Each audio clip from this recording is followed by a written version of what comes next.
Hello les amis, aujourd'hui on va parler des dictionnaires. Attendez que je crée le file. Et donc, comme d'habitude, il faut toujours se demander lorsque un langage ou bien quelle que soit la technologie que vous utilisez, lorsqu'elle met à disposition quelque chose pour vous, il faut toujours se demander quel est l'avantage de cet élément pour moi lorsque j'écris du code dans cette technologie. Et par exemple, les dictionnaires répondent à la question des clés-valeurs. On veut une représentation sous format clé-valeur. Donc, un dictionnaire, pour déclarer un dictionnaire vide, on fait juste tout simplement ça. Et donc, là, j'ai déclaré un dictionnaire vide. Et si je l'exécute, voilà, un dictionnaire vide. Maintenant, sous format clé-valeur, je peux par exemple mettre quoi? Il y a la clé, deux points, la valeur. Est-ce que vous voyez? Donc, je vais mettre par exemple,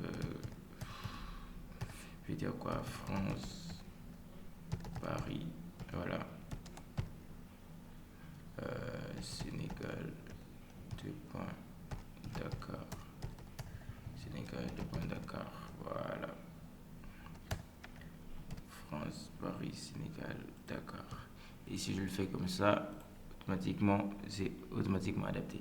Et lorsque vous accédez à une clé, si on connaît bien sûr la représentation, on peut juste mettre ici France et automatiquement il va me retourner Paris, il va me retourner le format. Maintenant, après, ce qu'il faut comprendre, c'est qu'on peut ajouter. Je peux venir ici, je peux dire dict, par exemple, je connais quel pays là, par exemple, je dirais Brésil. Je connais pas la capitale du Brésil, vous allez m'excuser. La capitale du Brésil, oh, peut-être Brasilia. Et donc, voilà.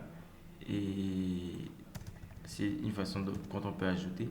Et je peux aussi également supprimer. Cette syntaxe me rappelle beaucoup la syntaxe JSON avec JavaScript. Je vais del ici dict de par exemple France.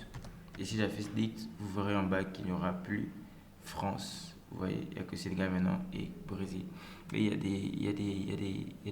comment je vais dire, il y a des, encore une fois, il y a des fonctions qui sont prédéfinies, il y a des traitements qui sont prédéfinis. Et encore une fois, je ne veux pas aller en détail dans les vidéos. Je vais vous présenter une capture d'écran et je veux que vous alliez vous-même à la documentation voir les dictionnaires.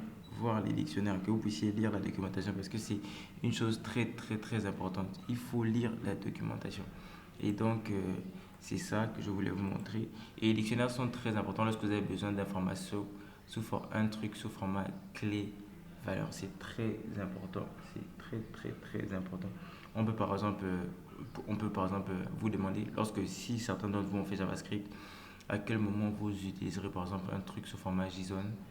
Vous allez peut-être dire que c'est lorsqu'on a besoin d'avoir une représentation fixe, on a besoin d'avoir un contrat entre la personne qui demande et la personne qui est la personne qui demande et la personne qui fournit le service.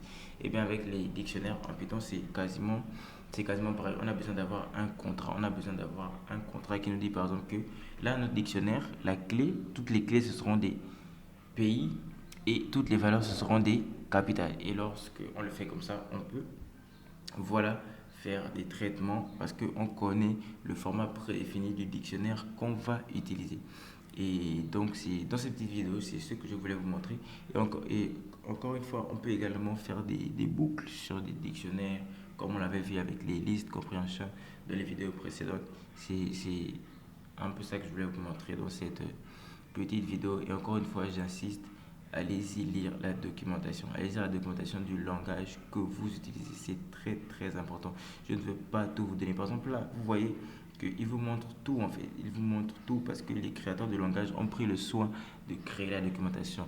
Ne vous attardez pas sur les vidéos, attardez-vous sur la documentation. C'est très très important.